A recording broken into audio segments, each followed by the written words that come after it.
नमस्कार, आपके साथ मैं प्रदीप राज। डुगडुगी न्यूज में आपका स्वागत है। आइए बढ़ते हैं खबरों की ओर। 5 महीने के बाद बसों के पहियों को आज गति मिली। मंगलवार 1 सितंबर को कुछ बसें बहुत ही कम यात्रियों के साथ अपने गंतव्य को रवाना हुई।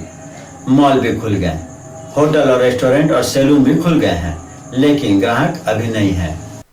लेकिन बस संचालक हो या मॉल संचालक, होटल संचालक हो या सैलून संचालक, सभी को सरकार के गाइडलाइन का पालन करना है। सैलून में अतिरिक्त सावधानी बरतने की हिदायत दी गई है। मंगलवार को रांगाटाड़ बस स्टैंड पर बस संचालकों को बस की पूजा पाठ करते देखा गया। कुछ बसों में साफ सफाई का काम चल रहा है। सभी बसों के सड़कों पर उतरने में अभी 1 सप्ताह का समय लग सकता है। आज कुछ बसें बहुत ही कम यात्रियों के साथ रवाना हुई, लेकिन लगभग दोगुना भाड़ा के कारण यात्री अभी नहीं निकले। जिन्हें बहुत ज़रूरी होगी वे ही अभी बसों से यात्रा करना चाहेंगे। होटल और रेस्टोरेंट के खुलने से झारखंड के लोगों के लिए ठहरने और खाने की व्यवस्था आसान हो जाएगी, लेकिन राज्य के बाहर के लोगों के लिए होटलों में ठहरना आसान नहीं होगा। दूसरे राज्य से आए व्यक्ति को 14 दिनों तक क्वारंटाइन होना पड़ेगा। इस भय से दूसरे राज्य का कोई भी व्यक्ति राज्य में आना नहीं चाहेगा। यदि किसी तरह वो आ भी गया तो वह होटल में ठहरना नहीं चाहेगा। इधर प्रशासन की ओर से लगातार चेतावनी दी जा रही है। बस, होटल, मॉल और सैलून में गाइडलाइन का पालन करना आवश्यक है।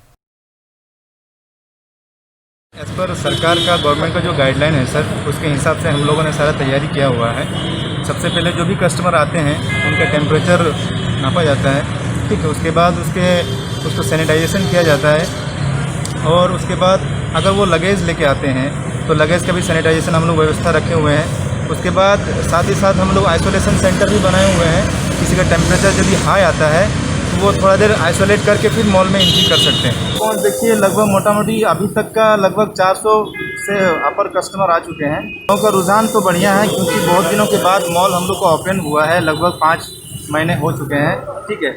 आदमी के अंदर एक एक्साइटमेंट है कि कब मॉल खुले, कि हम लोग जाएँ मॉल के अंदर और मॉल की जो भी फैसिलिटी है वो फैसिलिटी ले सके। हाँ, जैसे कि हम लोगों को न्यूज़ के माध्यम से, आप लोग के माध्यम से ही पता चला था कि हम लोगों का बस का संचालन झारखंड इंटर स्टेट में होगा। उसके बाद कल शाम में डीटीओ साहब खुद आके इसका गाइडलाइन इशू किए हैं, जिसमें से बोले कि जो हम लोग का फुल कैपेसिटी है, मे बी अगर 50 सीट का बस है तो उसमें आप 25 पैसेंजर्स को ही सिर्फ ले जा सकते हैं। और इसमें उन्होंने ये भी किया है कि जो किराया होगा वो आज के रेट को देखते हुए, फ्यूल का दाम जो है और आने वाला जो कैपेसिटी को लेके जो रेट है, उसी के आधार पे बोला गया है चार्जेस लेने के लिए। उसके बाद अभी जो भी गाइडलाइन आया उसको हम लोग फुलफ़िल कर रहे हैं। रूट में अभी बसें आज से स्टार्ट हुई है। आज से जाने के बाद अब जो बसें आएंगी वापस, वो इसी बस स्टैंड में सैनिटाइज़ किया जाएगा। उसको प्रॉपर वे से जो हम लोग है वो मास्क पहनेंगे। जो गाइडलाइन जो हमारी सरकार दे रही है उसको हम लोग फुलफ़िल करेंगे। डीबीसी मैथन में हिंदी पखवाड़ा की शुरुआत हो गई। मंगलवार को प्रशासनिक भवन के प्रेक्षागृह में हिंदी पखवाड़ा उद्घाटन समारोह संपन्न हुआ। 1 से 14 सितंबर तक चलने वाली हिंदी पखवाड़ा का उद्घाटन डीबीसी मैथन के परियोजना प्रधान सुबोध कुमार दत्ता ने की। इस मौके पर उन्होंने अधिकतम कार्यालयीन कार्य हिंदी में करने का आह्वान किया। हिंदी पखवाड़ा उद्घाटन समारोह के आरंभ में पूर्व राष्ट्रपति प्रणब मुखर्जी के निधन पर 1 मिनट का मौन धारण कर शोक प्रकट किया गया। इसके बाद डीबीसी के वरीय मुख्य अभियंता एवं परियोजना प्रधान सुबोध कुमार दत्ता ने दीप प्रज्वलित कर हिंदी पखवाड़ा समारोह का उद्घाटन किया। इस अवसर पर उन्होंने कहा कि हिंदी एक अच्छी भाषा है। हिंदी में बोलना, लिखना और टिप्पणी करना ज़्यादा सुविधाजनक है। ऐसी सहूलियत दूसरी भाषा में नहीं है। डीबीसी में हिंदी भाषा को बढ़ावा देने के लिए उन्होंने एक ई-पत्रिका आरंभ करने का सुझाव दिया। इस अवसर पर मुख्य अभियंता सत्यव्रत बनर्जी, उप मुख्य अभियंता संजय कुमार, उप मुख्य अभियंता अभिजीत चक्रवर्ती, केंद्रीय विद्यालय मैथन के प्राचार्य नवेंदु पराशर और डीबीसी पेंशनर समाज के महासचिव द्वारिका प्रसाद ने भी अपने अपने विचार व्यक्त किए। उद्घाटन समारोह की शुरुआत उप महाप्रबंधक रुद्र प्रताप सिंह के संबोधन से हुई। उन्होंने हिंदी पखवाड़े के दौरान आयोजित होने वाले कार्यक्रमों की जानकारी दी। सहायक प्रबंधक राजभाषा संजय प्रियदर्शी ने मंच संचालन किया। चाहे आज़ादी के नारे रहे हों, आज़ादी के देशभक्ति कविताएं रही हों, जिन्होंने देशवासियों के हृदय में पूर्ण जोश भरा आज़ादी के लिए, और हम आज़ाद हुए। फिर आया 14 सितंबर 1949, जब भारत गणराज्य की संविधान सभा ने आधिकारिक रूप से हिंदी को अपनाया और इसे हिंदी भाषा राजभाषा का दर्जा दिया। उसी के उपलक्ष्य में हम हर वर्ष समापन पारितोषिक वितरण 14 सितंबर 2020 को संपन्न होंगे। हिंदी भाषा बहुत ही प्रचलित बहुत सालों से है और इसे सभी लोग जिसमें हिंदी को काम काज की भाषा, एक में काम काज की भाषा, जगह मीडिया थर्मल और दूसरी जगह ट्रांसमिशन में भी देखे हैं। इसके पीछे बहुत सा कारण है। उस कारण के बीच में बहुत पॉलिटिकल जनजातियाँ अलग अलग जिले हैं, एक जिले में एक जनजाति का निवास है और हर जनजाति की अपनी भाषा है और का फैलाना बहुत ही आसान है, लेकिन हम हिंदी में कंफर्ट फील करते हैं। अभी हिंदी पकौड़ा है। देखिए, हम डीवीसी में हैं तो हमारा कर्तव्य है डीवीसी में हिंदी फैलाने के लिए। हिंदी में काम करने में कोई भी एडवाइस व कोई भी सुझाव देने में हिंदी में जो सुविधा है वो और किसी में हमको नहीं मिलता है। यही हमारा डीवीसी परिवार के लिए एक हिंदी अच्छा लैंग्वेज है जो कि सभी बोलते हैं, सभी मानते हैं। हिंदी पखवाड़ा के लिए हमने आज जो एक सुझाव दिए हैं जो ई पत्रिका, जिसमें हिंदी का सबका उत्साह बढ़ेगा, यही हमारा इच्छा है। नीचे से आप लोग बीच से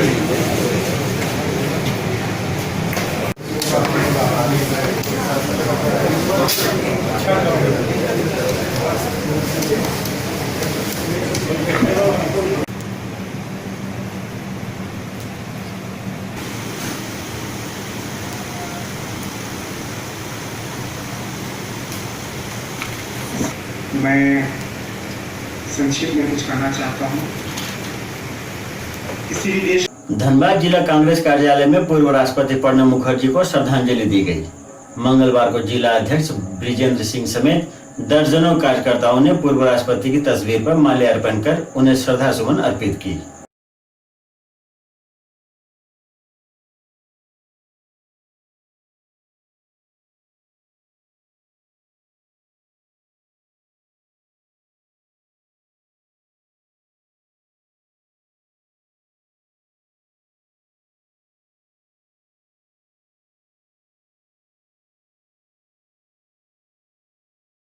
कांग्रेस के कद्दावर नेता रहे प्रणब मुखर्जी और हमारे बीच रहे, उनकी श्रद्धांजलि सभा का आयोजन धनबाद जिला कांग्रेस कमेटी के द्वारा आयोजन किया गया है। इसीलिए हम लोग आज उनको श्रद्धांजलि देने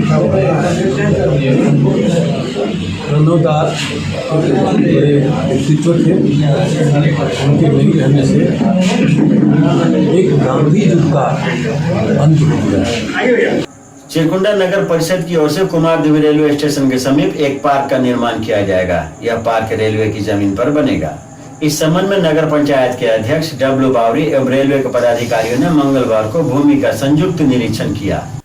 चिरकुंडा नगर परिषद अध्यक्ष डब्लू बावरी, सिटी मैनेजर मुकेश निरंजन, कनीय अभियंता उत्तम कुमार और रेलवे के मिथिलेश कुमार ने प्रस्तावित पार्क की भूमि का संयुक्त निरीक्षण किया। सिटी मैनेजर मुकेश निरंजन ने बताया कि रेलवे की लगभग 2 एकड़ भूमि पर पार्क बनेगा। पार्क में बोटिंग की भी व्यवस्था होगी। इसके अलावा झूलों और फव्वारों के साथ सुंदर बागीचा भी होगा। पार्क की सैर करने आने वालों के लिए पार्किंग की भी व्यवस्था होगी। सिटी मैनेजर ने बताया कि रेलवे से जमीन की एनओसी लेने के लिए रेलवे के सक्षम पदाधिकारी को पत्र लिखा जाएगा। धनबाद की एक दुकान में एक माह के भीतर दूसरी बार चोरी की घटना हुई। धनसार के दूटार में बीती रात चोरों ने दुकान से लगभग 2 लाख रुपए के कंप्यूटर, लैपटॉप और जेरोक्स मशीन आदि की चोरी कर ली। इस दुकान में यह तीसरी चोरी है। हाँ ये बोला, ये देखिए यहाँ पे पूरा कंप्लीट काउंटर गायब कर दिया। अच्छा, और कंप्यूटर सिस्टम जो है, लेवलेशन मशीन, फोटो प्रिंटर मशीन।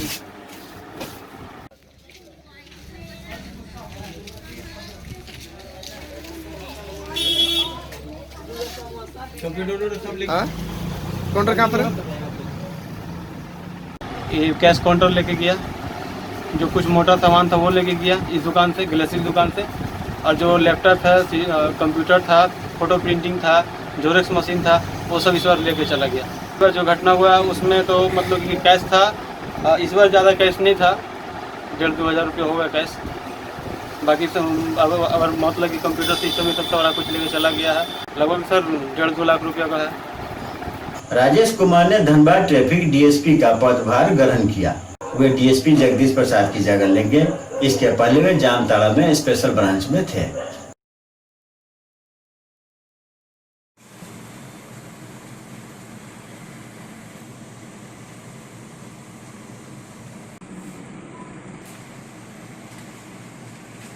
सबसे पहले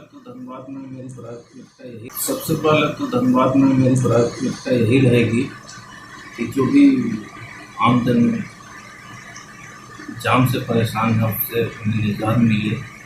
कुछ ऐसे पॉइंट है जहाँ पर आए दिन काफ़ी जाम लगता है, उससे लोगों को छुटकारा मिले, वाहनों का आवागमन सुचारू रूप से हो, यही प्राथमिकता है। कोरोना वायरस के संक्रमण से अपना ही देश नहीं पूरी दुनिया तबाह है। इस वायरस के चलते अब तक लाखों जानें जा चुकी है और लाखों लोग इस संक्रमण से जूझ रहे हैं।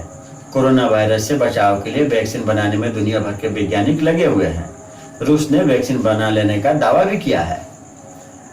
जो भी हो, देर सवेर दुनिया वैक्सीन बनाने में अवश्य कामयाब होगी। प्रस्तुत है वैक्सीन बनाने की प्रक्रिया पर एक छोटी सी रिपोर्ट, जिसे रिपोर्टिंग के नौजवान साथियों ने तैयार किया है। कोरोना वायरस अभी भी एक खतरा बना हुआ है, लेकिन इससे होने वाले रोगों से शरीर की रक्षा करने के लिए कोई ना कोई उपाय ढूंढना ही होगा। वायरस आसानी से फैलता है और दुनिया की ज्यादातर पॉपुलेशन अब भी वल्नरेबल है। वैक्सीन वायरस से लड़ने के लिए लोगों के इम्यून सिस्टम को सुरक्षा देगी। इसी कारण दुनिया भर में रिसर्चर्स इस पेंडेमिक की दवा ढूंढने में एकजुट होकर लगे हुए हैं। बड़ी बड़ी दवा कंपनियां कोरोना वायरस की वैक्सीन की खोज में लगी हैं। इन वैक्सीन को अप्रूव होने के लिए 4 फेजेस से होकर गुजरना होता है। फेज 1 में हेल्दी लोगों के लिए दवा की शुरुआत की जाती है ताकि रिएक्शन का पता चल सके। फेज 2 में सैकड़ों लोगों को टारगेट किया जाता है ताकि डाइवर्स रिएक्शन का पता चल सके। ये पूरा ट्रायल फेज 1 के रिजल्ट पर निर्भर होता है। इसी तरह फेज 3 ट्रायल्स बहुत बड़े स्केल पे किए जाते हैं ताकि उनकी इफेक्टिव नेचुरल डिजीज कंडीशन का पता चल सके। फेज 4 ट्रायल्स में बाकी स्टेजेस को मॉनिटर किया जाता है और इंफॉर्मेशन निकाली जाती है। लेकिन इन सभी फेजेस को पार करते हुए रशिया के गैमलिया रिसर्च इंस्टीट्यूट ने इस पेंडेमिक की वैक्सीन को खोज निकाला है। स्पुतनिक 5, जिसे गैम कोविड के नाम से जाना जाएगा। 11 अगस्त को ministry of health Russian federation ने इसे अप्रूव किया है और 15 अगस्त को रशिया ने मॉस्को में वैक्सीन प्रोडक्शन करना शुरू कर दिया। इसी कड़ी में और भी कंपनियां जुड़ी हुई हैं जिनका भी फेज 3 ट्रायल चल रहा है। इस लिस्ट में कई बड़े नाम हैं, जैसे चाइना की कोरोना वैक, जिसे Sinovac research development co limited ने बनाया है। अमेरिका की मिडरना, जिसे Kaiser Permanente Washington health research institute ने बनाया है। ऑस्ट्रेलिया की bacillus Calmette Guerin BCG live attenuated vaccines, जिसे university of Melbourne and Murdoch Children's research institute, Radboud university medical centre, Faustman lab Massachusetts general hospital ने collaboration में बनाया है। England की AZLD 1222, इसे यूनिवर्सिटी ऑफ ऑक्सफोर्ड और the Jenner institute ने मिलकर बनाया है। इंडिया इस कड़ी में अभी बहुत पीछे है क्योंकि इंडिया की वैक्सीन कोविक्स-19 अभी अपने ट्रायल फेज 1 में है और माना जा रहा है इंडिया की कोविक्स-19 नवंबर 2020 के पहले हफ्ते तक उपलब्ध हो जाएगी। मंगलवार को गोविंदपुर के कांड्रा बस्ती की झाड़ियों में बच्चों ने लगभग 8 फीट का एक अजगर सांप पकड़ा। अजगर की वजन 25 से 30 किलो बताई जा रही है। स्थानीय लोगों ने बताया कि बच्चे खेल रहे थे, इसी बीच झाड़ियों के बीच अजगर देखा गया, जिसे बच्चों एवं ग्रामीणों के सहयोग से पकड़ लिया गया। स्थानीय युवक ने बताया कि इसकी सूचना वन विभाग को दे दी गई है। वन विभाग के लोगों को अजगर सौंप दिया जाएगा।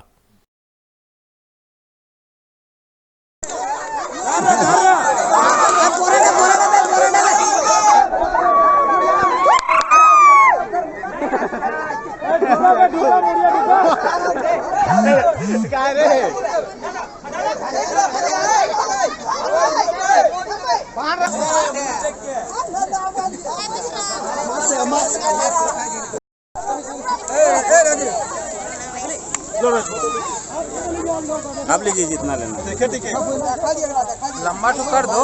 हाँ